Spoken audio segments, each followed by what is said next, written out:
5 טיפים בטוחים ליהנות ביורו הקרוב.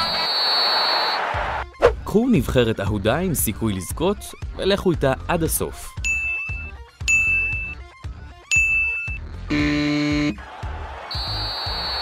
התערבו בין חברים על לוח המשחקים, זה מספק ריגוש ואנדרנלין.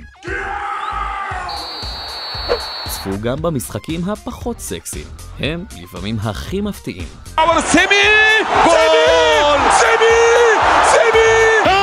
Zaković je prišao do žoge, Zaković i gol!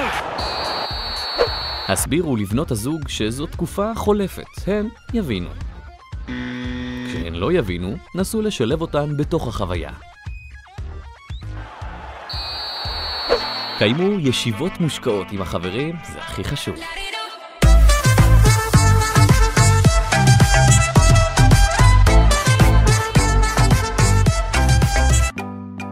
אז שיהיה אחלה יורו.